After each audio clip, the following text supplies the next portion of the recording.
Good afternoon, everyone. I am very pleased to invite you all for this virtual continued education.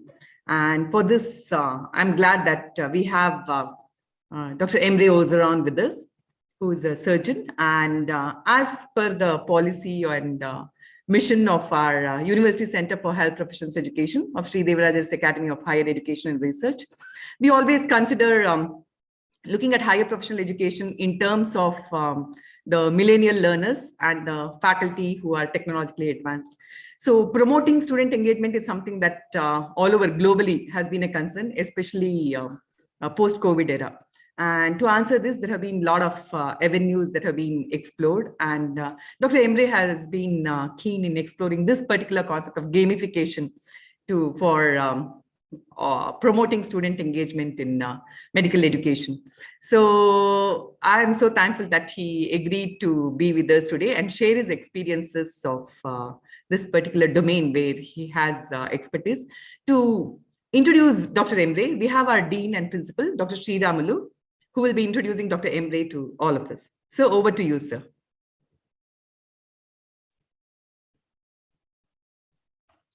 Very good morning. Am I audible, madam? Good morning, sir. Yes, sir. Yes. Warm greetings from Devaraja's Academy of Higher Education and Research. I'm Dr. Sri Ramalu, basically a surgeon and a dean and principal in Devaraja's Medical College. Nice seeing you and meeting you, Dr. Emre Ozoran, who is also a surgeon by profession from the KOC University, Istanbul. He is completed his medical school from Marmara University 2003 and 2009 and graduating medical doctor on July 2009. During his medical school, he completed general surgery and OB-GYN clerkship in the University of Bologna and as a Erasmus scholar in Italy. He attended bioinformatics course in Amsterdam, Netherlands. He completed general surgery residency in Istanbul Education and Research Hospital between 2009 and 2015 and completed his graduation in July 2015. During his residency, he visited Cleveland Clinic Colorectal Surgery Department as an observer. He passed out his USMLE and CSA and was certified by the ECF MG in 2015. He completed mandatory state service for the Turkish Ministry of the Health between September 2015 and April 2017 in Agri State Hospital. He worked for Besmelen Vakef University between April and December 2017 before joining KOC University Hospital. He is working at KOC University Hospital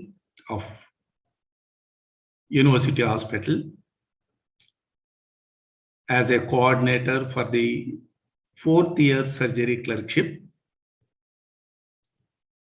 the co-coordinator for general surgery residency. He is currently pursuing his IFA fellowship at Famer Institute, Philadelphia.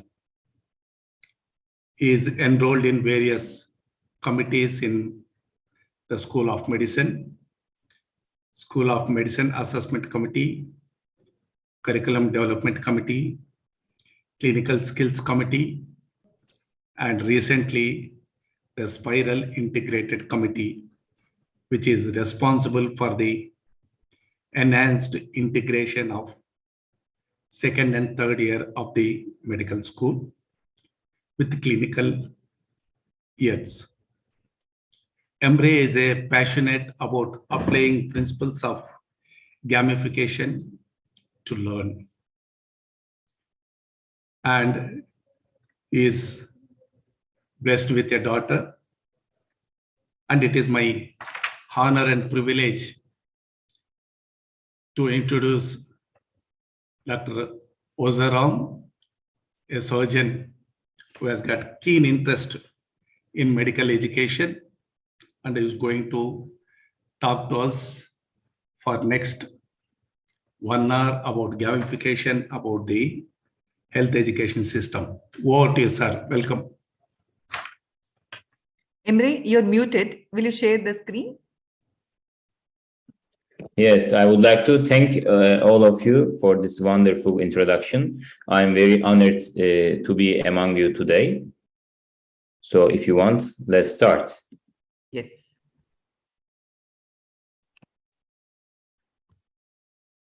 So welcome again. Today we are going to talk about gamification to promote student engagement in health professions education.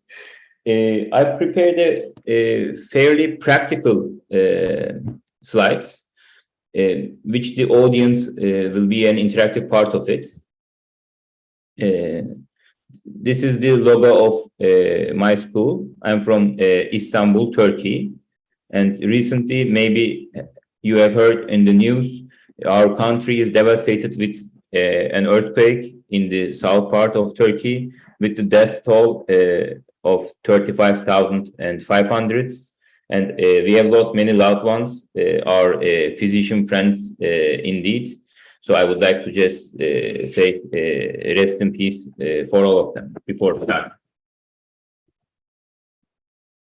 So I would like to start asking with who are we?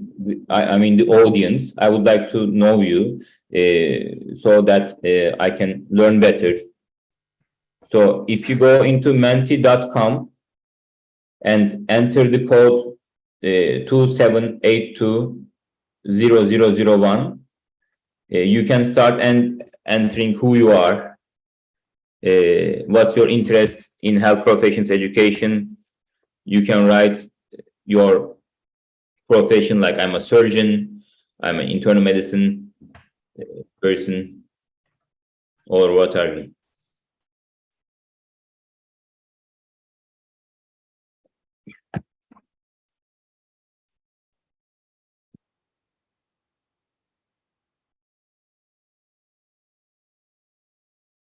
You can do it with your phone.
We have a wide variety of different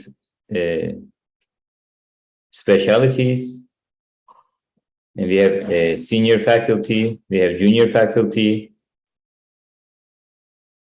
Well, thank you for all your participation. So, when I'm a recent graduate, as you have seen from my CV. I graduated in 2009, and we were still, although our school was a keen follower of modern concepts, we were still using the overhead, for example, during the lectures. And it was very hard to what we achieved. Like we achieved these answers. If you wanted to collect these answers from the students in real time, it would take a lot. You would put a student at the top of the board and it writes all the answers. So it would take time. But technology has made a lot of differences in every part of our lives, including education. Right now, I sent you a web address. You put in your specialties, and everybody can see nearly the specialty of everyone else. So this is like the real end of technology to our needs. So what's gamification has to do with this? Let's continue. So what is gamification? When we think about it, I mean, I've written all the definitions here. When we think about it, it's the use of game elements in a non-gaming context. Actually, even the literature itself is not 100% sure of all the definitions. There are three main definitions. There are three main subjects, that are like linked to each other. One is gamification, the title of our presentation. One is game-based learning, and then there is serious games or applied games. So gamification, if you want to go from basic, is the use of game elements in a non-gaming context. So it's a method in which one or more game elements are processed in a process to better transfer knowledge. There are a set of activities and processes to solve problems by applying the properties of games. By applying game elements, users become more involved and productive and have more fun. Game-like elements to encourage more participation. So this is a shape which you can see the game elements. So what are these game elements? The game elements are action language, assessment, conflict, challenge, control, environment, game fiction, human interaction, immersion, and rule and goals. If you look at the literature on gamification, there is a recent systemic review telling the definitions of these, and they have looked at the studies working with gamification and the games created, and they have seen that not all of the games have all these elements like in equal.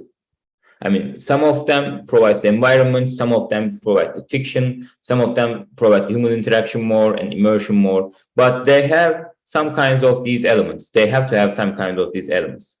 And with gamification, what are we trying to achieve? We are trying to achieve behavior change and compliance, engagement, and problem solving and fun. So we have to have a reward element. Remember the first game you try to play. You try to win the game, right? You try to compete with your friends.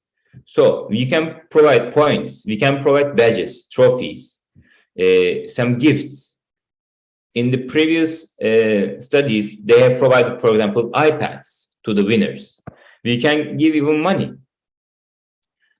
But we have to have a motivation so that people could play this game. And there are different user types. Everyone is not the same, as you might see. We are coming from different specialties. We are united in medical education, but we have different styles. Like the style of a surgeon, it could be different from a pathologist and an anesthesiologist or a pure medical educator. So these are different, and people have different character types, which are also affecting why we play a game. So we have started talking about this. Serious games, gamification, game-based learning. What's the difference? The basic the basic need is we want all the three to effectively motivate the players. Who are our players? The students. Gamification, as we have taught, is to apply game elements in an existing non-gaming context. Game-based learning is using existing games or specially developed serious games to learn the way of learning. And serious games have a primary goal to transfer knowledge, teach skills, or stimulate behavioral change. By using an attractive virtual world, exciting characters, rewards, challenges, games become attractive to play. Sometimes you see the words game over and you start again. Everyone, especially the new generation, has spent hours and hours trying to pass a level in a game. Think about what motivates you. A serious game, different from the other two, gets its power from the storyline, its resemblance to the real world. Every game has a storyline, but in serious games, a message is incorporated into it, depending on the learning objective of the game. So this is a table that we have created in our gamification group in Famer Institute, which summarizes all of them. What is it? We have already talked about it. Why use it? We want to increase the engagement of the students. That's why we are using it. If we're not increasing engagement, we mustn't use it. But you can see the tiny differences between each method.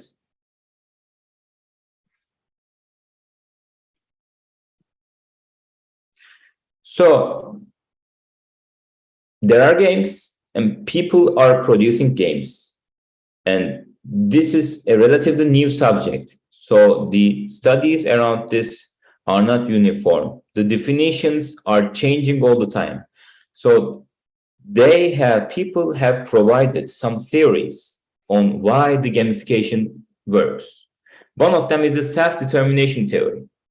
This theory provides insights into the motivational effects underlying both successful and unsuccessful gamification and the resulting behavioral outcomes.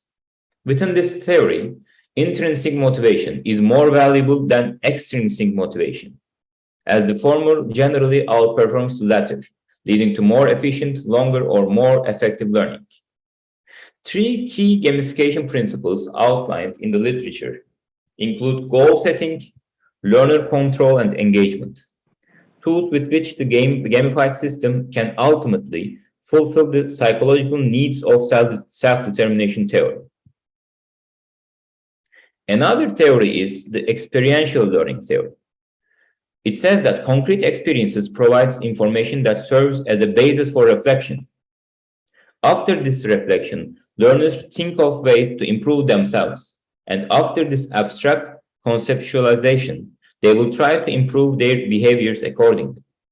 Some researchers assume that by gamifying their courses, students' experiences and consequently their understanding through reflection and conceptualization might be enhanced. Another theory is self-directed learning process. Diagnosing one's own learning needs, formulating one's own learning goals, and planning one's own learning trajectory. The increased autonomy in the pursuit of knowledge is assumed to result in higher motivation. Gamification that was inspired by self-directed learning involves quizzes that were fully developed by small groups of medical students or residents about the self-chosen subject or their surgical intensive care unit rotation. Right answers were rewarded with donuts. As you can see, in each theory, there is an emphasis on the game elements. Another theory is deliberate practice theory. It's based on engaging already motivated students to become experts via well-defined goals, real-world tasks, and immediate and informative feedback. Applied to develop an educational tool using game elements and virtual reality to practice urinary catheterization in nursing education, for example. Another theory is reinforcement learning theory. It relates to a form of behavioral learning that is dependent on rewards and punishments. If a desired behavior or action is followed by a reward, individuals' tendency to perform that action will increase. Punishment will decrease individuals' tendency to perform that action. The gamification study, based on this theory, assumed that rewards and punishments, receiving points or negative red-colored responses respectively, would improve the subjective learning experience and help learners acquire implicit skills in radiology. So, now the interactive part starts. How many of you are familiar with either Kahoot or EducaPlay? Again, please go to menti.com. Now the code is 87, 60, and 24.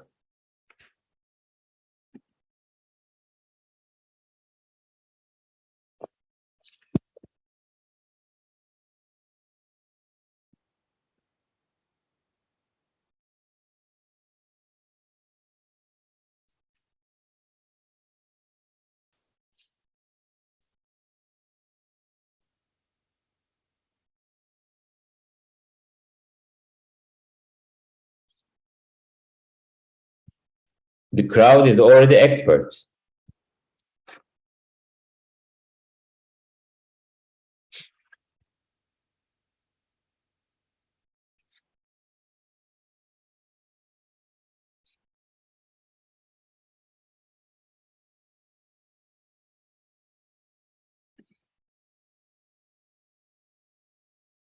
So this happens in probably a lot of classes, right? Some people answer, and then the people who answer are generally more enthusiastic, and the people who answer are generally knowledgeable around that subject. Like now we have something like 21 answers. And how much are we in the... We have 100 participants. If you are an educator in this class and you get 21 answers and nearly everyone says they're aware of both, nearly, or at least one of it. But you have 100 people and 79 didn't reply to you. What do they feel? We don't know. This is the part when remote education or online education sometimes fail. Why? If you are in a class and if you see 20 people raising their hands, you can see from the faces of the students if they're familiar or not. Or you can ask them, please, everyone answer. But in the remote setting, in the online setting, this is one of the parts which need more investigation in the future. So Kahoot. I'm fairly a junior faculty, and I got more involved in medical education since 2 years. But during those two years, what I'm looking for, what I'm searching for is mainly availability and access by all students without institution, for example. In Kahoot, Kahoot is mainly about quizzes. You can form quizzes and people answer. But once the quiz gets some value, gets some popularity, it becomes you have to purchase, you have to start purchases. And I'm coming from developing country. I guess a lot of our audience right now are coming from developing countries. So money is a great issue for us. Some of our institutions cannot pay for all this. So it's a concern. The EducaPlay has also some purchasable parts, but you can go around it and create your games free of charge. I've created a small one for this. Let's go to that link and let's try to play.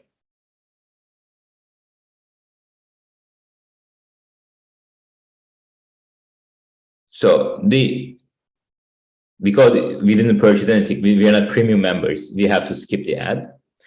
This is the game. You can click here and identify yourself, or just say guest entrance, and it loads the game. I prepared the game like a quiz. This is the Froggy Jumps game, of which I'm very a keen admirer of, a fan of. When we start, it will ask a question with 3 choices, and we have to pick the right choice in order for the frog to pass from one side of the river to the other side. Let's start. So the first question is easy. What is the logo for Froggy Jumps? It's this one. The process, what is gamification? As we know, it's the use of game elements in a non-gaming context. Look, it gave us some reward. What is the second letter of the first name of the presenter? It's Emre, it's E, and the second letter is M. Where does a serious game get its power? As we have talked, it gets from the storyline. As you see, there is a seconds clicking and the total time taken. So we made the frog pass to the other side. We get a score. We are happy, right? We won. We will talk about if we are happy or not. Okay, I'm going to share the link with you also, so you can play.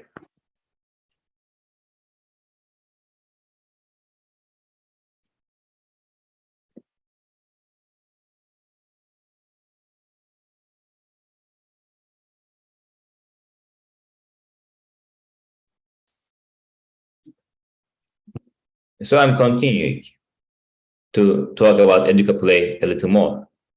So if you go into EducaPlay, it has a very user-friendly interface. There are a lot of games which I'm sure you played, either in real time or in a computer, which you can create. I use Froggy Jumps mainly because it's easy. You can do crossword puzzles. You can do fill in the blanks games. You can create quizzes. You can create memory games. You can have matching games, riddles, video quiz, map quiz, slideshows, whatever you want, or a dictation game. Let me go back to the link and let me start again.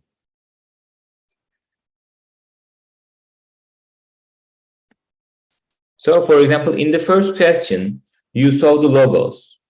In the interface, you have places where you can take the screenshot of the photos. So these photos I put myself, and it has a very fairly easy part. As you see, we put the frog in another place. So it mixes the place of the choices.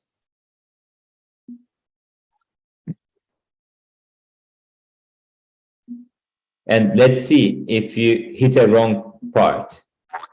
The frog jumps and it's left in the sea.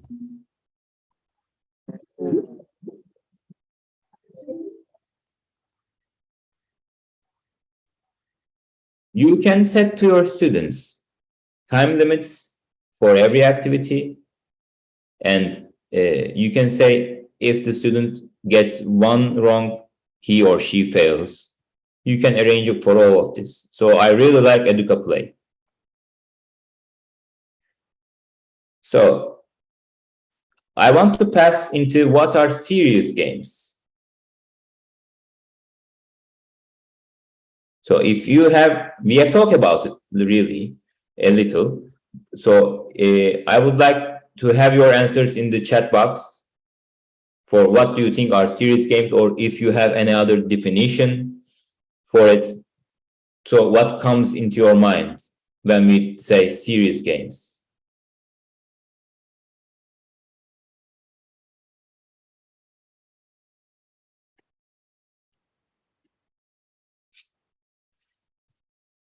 Doing this presentation with medical educators is especially different than doing this with people who are just starting medical education.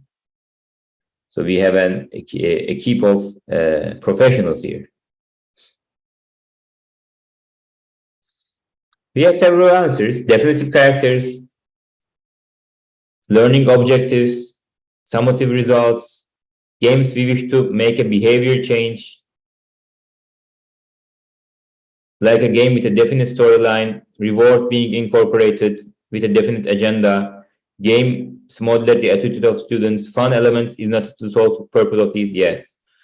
One activity done. We have really good answers. Yes. Thank you very much.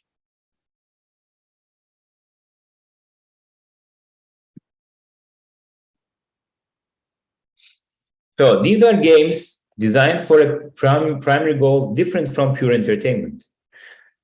They exploit the latest simulation and visualization technologies. These are able to contextualize the player's experience in challenging, realistic environments, supporting situated cognition. Play supports players in exercising freedom that can complement formal learning by encouraging learners to explore various situations with limited barriers of space and time. Cost is another key factor, especially for serious games providing simulation of complex and cost environments and of dangerous critical situations. I have put some serious games. Maybe you are familiar with some of them, maybe none of them. So I will start with the Uber game. The Uber game, you know what an Uber is. The people drive other people, like you become like a cab driver in your free time. The Uber game was created by Financial Times newspaper. In this game, you became an Uber driver and you have some choices during the day. So you have to support your family, you have to pay the rent, you have to pay the rent of the car, the insurance of the car, you have to behave to your customers in a polite way, or they give you a bad mark and you cannot drive anymore. This game wasn't supposed to be a game. So it was it was created for people to understand how hard it is to become an Uber driver, because people were thinking, okay, I became an Uber driver and earned this much money. But this game showed that it's not. The game on the top with the plane is the flight simulator. It's the classic from Microsoft. So it's one of the most earliest series games. It has the nearly one-to-one realistic resemblance with real plane, like flying. So, and you just fly from one place to another. You have no marks, nothing, but it's like a resemblance to a simulator. The one on the top is the Army game used by the US Army. It's a first-person shooter game. it is also used by the American Army in their recruitment centers. So young people go there, they play this game, they kill the enemy, they save their country, and they want to join the army. So the army is using this game as a promotion. There is Endeavor at the bottom. It's the only doctor-prescribed video game treatment for kids with ADHD. It has proven clinical benefits when used with the clinician control that helps kids during their treatment with ADHD. So we have seen 4 different games creating different values in people's lives. With serious games comes the issue of fidelity. What is fidelity in the context of serious games? Can you please write your answers in the chat?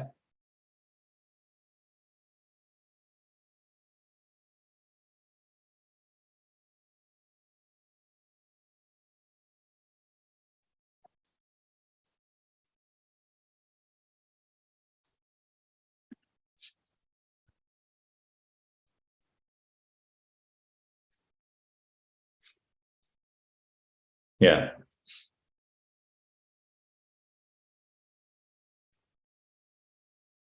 Yeah, the answers are quite right. It's the resemblance to reality.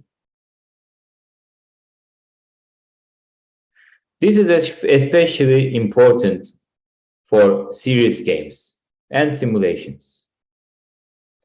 So fidelity in simulation is a multi-dimensional concept corresponding to the degree of realism created through the selection of simulation equipment, setting, and scenario. Fidelity also refers to the degree of exactness achieved and corresponds to the believability of the experience and relates to several components of simulation activity. We have our famous Miller's pyramid, which does at the top. Increasing levels of simulation fidelity has a role in the top layers of the pyramid. So, low fidelity simulators are anatomical representations of a part of body. Medium fidelity simulators integrate low complexity software programs that allow manipulation. And high fidelity simulators are life-size mannequins that integrate mechanical devices and computers and technology to train advanced techniques and skills in handling critical situations. This is a low fidelity simulator. I'm pretty sure a lot of people saw this. People used to suture chickens. This is for the one on the left with the arm is for suturing. The one on the right with the open mouth is for endoscopy training. Now comes the high fidelity trainers. They are life size. They have we can use them for ICU conditions. They have realistic look, ventilation, pupillary response, and you can put different scenarios. But I want you to look at the top of the screen. The name of the different models. There's Adam XL, Adam X Extra, Adam X Expert, Adam X Extreme. It's like the iPhones, you know, like the 12 Pro, iPhone 12, 12 mini, 12 Pro, 12 Pro Max. What is the difference? The specifications differ and the cost differs. I'm especially interested in trauma training for both the undergraduate students and the graduate students. And these are the technical and non-technical skills in trauma training. And next to them, I have put the ways how we assess everything. So if you want to teach a person suturing easily, you can do it with a small model. But if you want to do more delicate tasks, you have to use either big mannequins, or something I will be showing you next. And the other important things, how are you going to monitor on them, on real patients, and when are you going to monitor them? People in developed countries develop serious games. This game was developed in the Netherlands. The cost was 500,000 euros. They did a virtual emergency department where you have the patients, where the doctors can move from one room to another, and the nurses can move from one room to another, and they try to treat these patients. But look at its cost. And how are you going to implement this in a developing country with little budget? There's another game, ABCDE Sim. It's a little bit different and a little bit more basic. You have the patient, you have the different instruments where you can put into the patient, like the IV catheters, like a thorax tube, like the ECG electrodes. But again, you have to have the program software and all. But we have a new tool. I'm going to show to you a short video. I'm sorry. These people are using VR. So on the screen, where you have the two soldiers, that's the image these two guys are seeing. This is on the left of the screen. And on the right, you see the two guys with the helmets, with the VR headsets. So we are looking at them from outside and seeing what they're doing. On the bottom, you have the control screen, where the controller sees the vision that these two guys are seeing, sees the stats of the patient, and checks the equipment. Let me just start the video. Man down.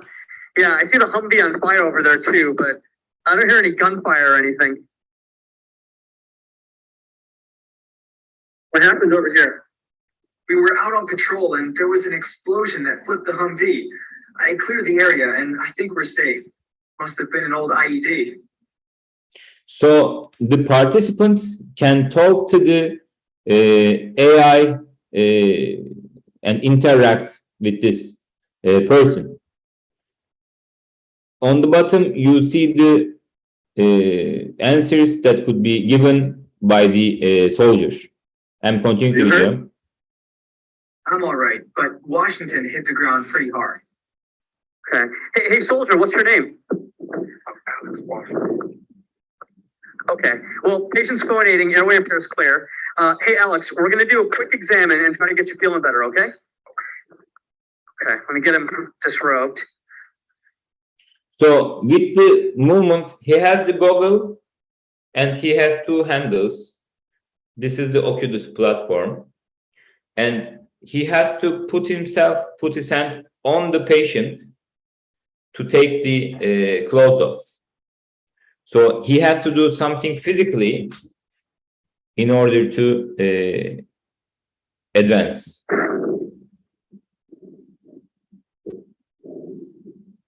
He listens to the breath sounds. When you listen to the breath sounds, you have to put your hand into the where you want to auscultate. And if you put it in the right place, the sound of the breath sounds comes to your ears. Okay, I've got bilateral breath sounds. Now the heart sounds. But the right does seem weaker than the left. It has tactile feedback. He tries to palpate the artery. And if there is pulse in the artery, since you are holding the handles of the Oculus, it gives feedback to your hand. So you can really feel that there is a pulse over there. I've got good pupil radial pulses as well. Hey, Alex, so what happened? I'm not sure, but I landed on my chest. Where does it hurt? It hurts in my chest. It's pretty hard to breathe. Okay, I'm gonna take another listen real quick.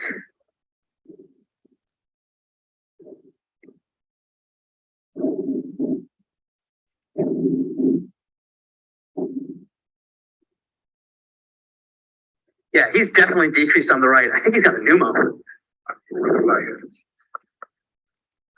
The breath sounds are decreased on the right side, so the student thinks that he has a pneumothorax. Why don't you go ahead and check his pulses again? Okay. He's pretty tacky, probably like 130s. Heavy tension. Yeah, I think you should go ahead with the needle decompression. Do you have a 14 gauge? Yeah. Here. Let me take another listen. So they did needle decompression. Now listening again. Yeah, I've got good bilateral breath sounds now. Wow, that feels so much better. Okay. How far out is he back? I called for transport, but it's going to be another 20 minutes. Okay, I think we should start getting him prepped for transport. Okay, let me check his pulse again. There's still 2 pulses bilaterally. A little slower though, not like 100. I think I'm gonna drop the sternal IO and we can start running a liter of saline. Okay. They put an interorative line and started fluid resuscitation. Man down. So for trauma training, we have these skills, which are all assessed in this simulation, let's say. Now, I would like to have your reflection on the VR video.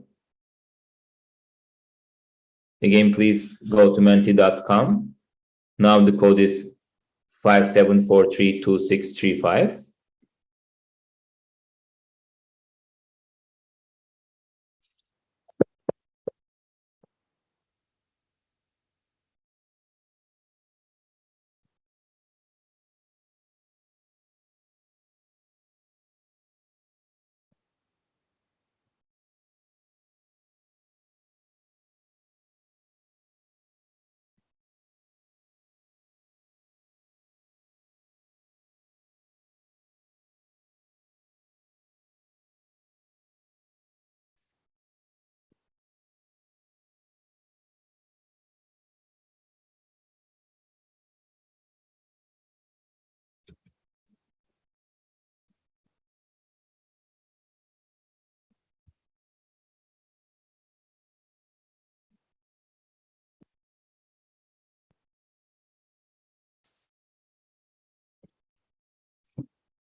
Hands-on skills, very important area.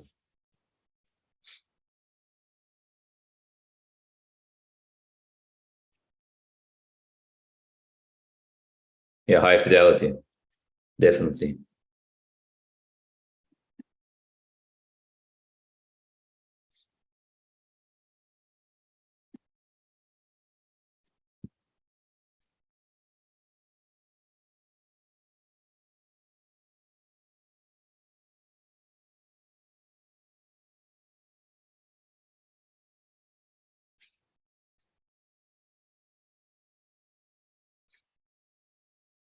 Thank you for the feedback.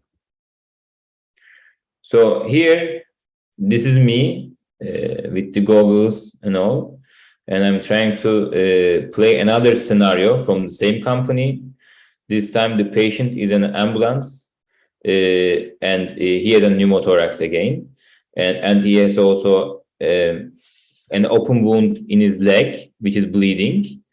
So I'm trying to control it. This device is really wonderful.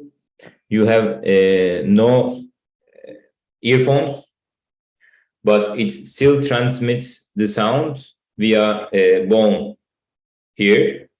So you can hear to outside. Because in these simulations, you could be 3 or 4 people in the same simulation room, in the same simulation. So you have to interact with yourself, interact with these guys, and you push the buttons in the handles to either hold the catheters and put them in the right place. So the show is over. Let's see what are the costs. So the VR headset is $1,000 approximately. You need a computer for the program. It's something like $1,000. The company doesn't sell the simulation to you generally, or they want huge sums for the ownership of the simulation, but you have to pay $3,000 for each goggle annually, but you can use the goggle as many times as you want. And if you want to create your own game, like these are games from the company, if you want to create your own game, you have to spend between $16,000 to $30,000. But they say that once the game is created, if you want, you can put it into the marketplace. And if other schools buy your scenario, you get 90% of the revenue, they say. But it's fairly expensive when you look into it. So let's talk about pros and cons. So in this next 3 slides, we have pros and cons of game-based learning. So this is the pros and cons of gamification. In the next slides, we have the pros and cons of gamification, game-based learning, and serious games. So the gamification, simple implementation, low development costs, which we just did it in the Educa Play, can be applied as an extra layer on an existing product or intervention. I talked to you about this subject, and then we performed a little game. Great for making repetitive or boring actions more fun. Effective to stimulate competition within a company and motivate learners. It's less effective in the long run because the virtual rewards do not provide long-term satisfaction. You get 100,000 points from Educa Plays in the Froggy Jumps. So what do you do with it? Only appeals to a limited target group, mainly people who are performance-oriented. Cannot be used for all types of problems. With only gamification, you do not learn new skills. Can only be used as an extra layer for an existing intervention. So let's talk about the pros and cons of game-based learning. The pros: appeals to the target group because it better suits their interests. Game-based learning provides an environment in which users can experiment and receive immediate feedback on their actions. This is a proven effective way of learning. In this environment, new skills are trained and knowledge is transferred. Due to the high immersion and captivating game environment, game-based learning keeps users' attention for a long time. What are the cons? It depends on supply. There is not a game for every possible problem yet. A companion, instructor, or teacher is needed to properly guide game-based learning. Think about defining the learning goals, explaining and assessing. This facilitator, instructor, or teacher must have extensive knowledge of the game being used. And about a serious game. Is widely applicable for almost any type of problem or objective because it can be fully customized, can be tailored to any possible target group due to the wide range of available game genres. It is effective for a long time because the player is intrinsically motivated to continue playing the game and can be used for behavioral change. Has a high degree of immersion, which makes the learning effect greater than other interventions. It's a standalone intervention. The cons: the development is complex and takes a lot of time and is therefore often more expensive. They told us it takes nearly 1 year to program a game with all the tests you have to undergo. It requires specific domain knowledge to develop. You have to know programming. The deployment and implementation of a serious game needs good support. You have to have technical people around you. If there's a problem with the Google, if there's a problem with the system, so you need good support. So what shall we do? I mean, we are here talking about Gamification. So what shall we do? Reported effects on academic performance cannot be solely attributed to the gamified interventions due to the absence of non-confounded control groups. The gamification research is still in its infancy, and positive results may have been over-reported due to publication bias. Studies are pilot or small scale, and gamification can have unwanted effects. Competition. Is competition bad? Let's see. This is the leaderboard. So Vinuta has 2,378 points. Asma is 1,093,937, and Emre is at the bottom. Imagine having a leaderboard like this in your class. And you see it, and you see Vinuta there in the first spot every day. What are you going to do? You either don't care about it, or you just want to score more points to pass. So what you can do, you don't care about learning. Learning becomes second place. You just want to score more points. So you try to do things like you play the game more times, you try to answer them in a more rapid way. So this could be a real downgrader, like a heartbreaker for some of the students. Before we come to the discussion, I would like to acknowledge and participation of my friends in the Famer Institute, Garang, Joanna, Asma, and Sana, and our advisor Rashmi, for all the input into this gamification area that we did all together.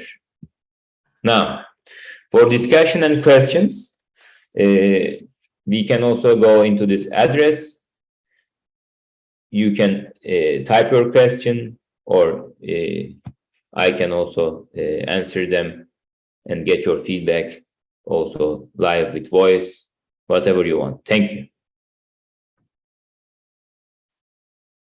Thank you so much, Emre. Let's wait for the discussion. I'll also keep looking at the chat box, and if there are questions in the chat box, or if people can raise their hands, they can ask questions.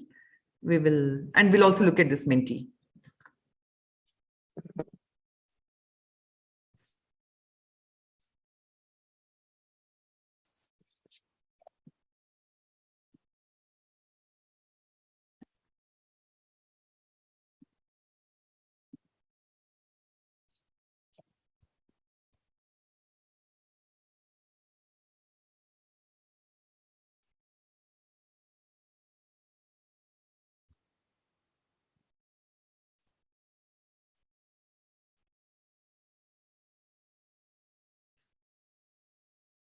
Emre, there's a question in the chat box. How can we design? Archana,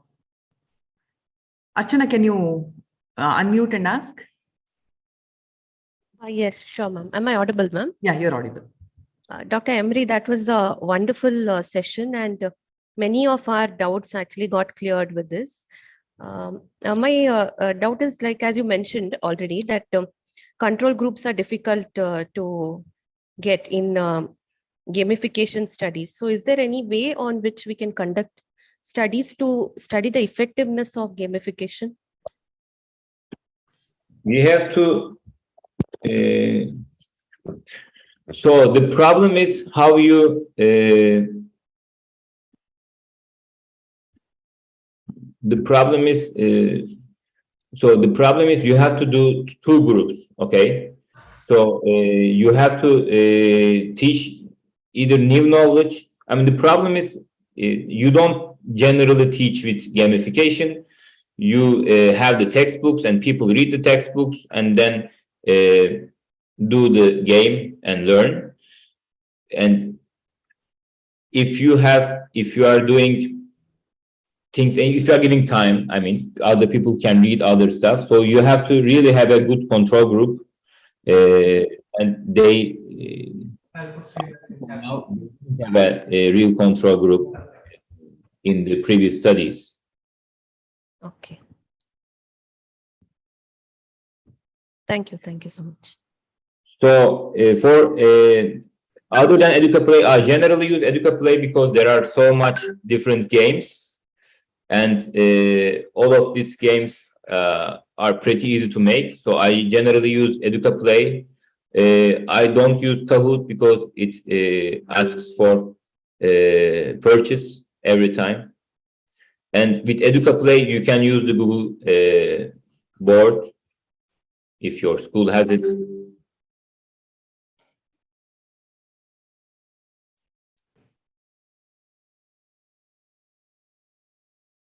I used a couple of digital tools and mainly Slido, Socrative, Google Forms with some images incorporated, and crossword.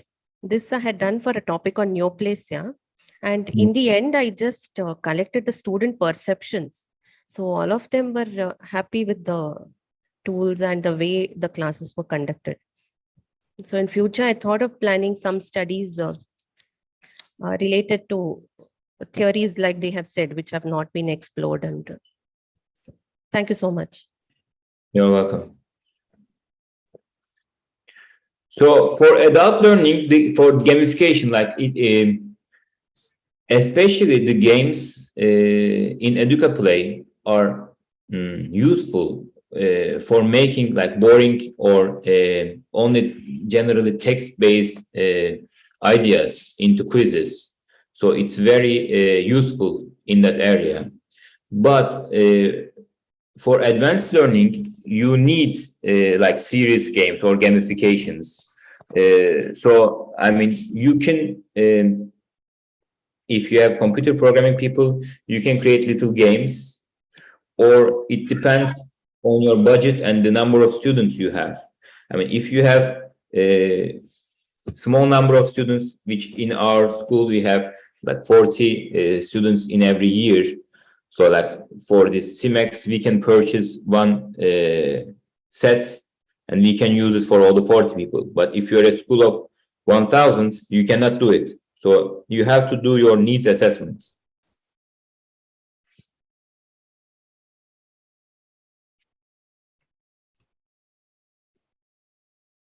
Yeah, I think they want to know about a few free software that are available for gamification. I think EducaPlay by itself is a free. Yeah. You have like 20 different games in EducaPlay. So exploring all these itself is good enough for a beginner, and then we can sort of slowly go up to serious games.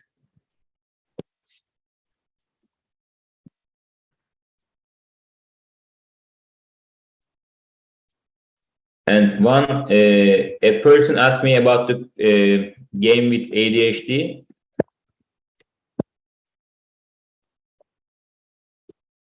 This is the name of the game. I couldn't reply it from the chat. I'm not sure why, but this is the name of the game, Endeavor RX, for the kids with ADHD. Okay.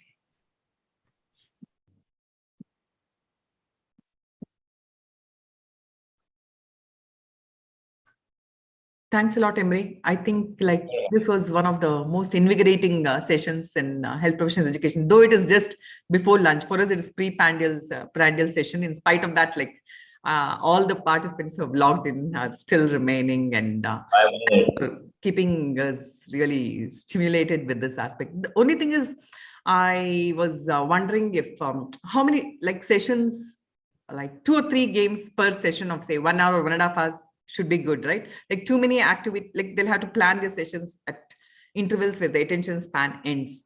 So a lot of preparation in the lesson plan itself as to what game, how long should be helpful. You have to be familiar with EducaPlay. The first time I tried to do the Froggy Jumps game, it took me 2 hours to put questions because I was pushing a button and then going back and forth. But now it's fairly easy, and it's very easy, and it has some inside tutorial videos, so you can look at it. Yes, so very much. For the faculty, I think it is some amount of work involved in preparing for the class, and that's always true. So to engage the students. Students have to be engaged with the content. And for that, we have to do this from our side. Thank you so much, Emre. Like this has also provided opportunity for younger faculty to explore areas of interest in educational research. Because now for us, our regulatory bodies talks about skill lab, skill-based education, scenarios, and this perfectly fits there, the blend of having this. And even for assessment, I think we could do it as a part of continuous assessment. You've given us a lot of options as to how it can be used not only for learning and also for assessment. Suppose I have and with feedback, the student himself gets feedback. And so maybe portfolio entry, like how many, what points, like you would put up those points, right? Like maybe he can enter every day, what is his points? And so it does, a lot of things can come in this. And I think in future, like this will stay. And thank you, Emre, in spite of, I know what is going on there. And I was really concerned as to how to ask you to, like participants had registered, and is it okay for me to ask you to continue with this session? And thank you so much for being with us. And I'm honored. Thank you. Are like, we do feel for what's happening there. Thank you, Emre. Thank you so much. And now we have vote of, like, I thought, let me thank you all by continuing to give us the same encouragement by participating in our webinars, wherein we bring experts and try to instill that, kindle that fire as to do differently. And at the end of it, students are end users. So if they are benefited, that is it. Thank you, Emre. Thank you so much. Thank you very much.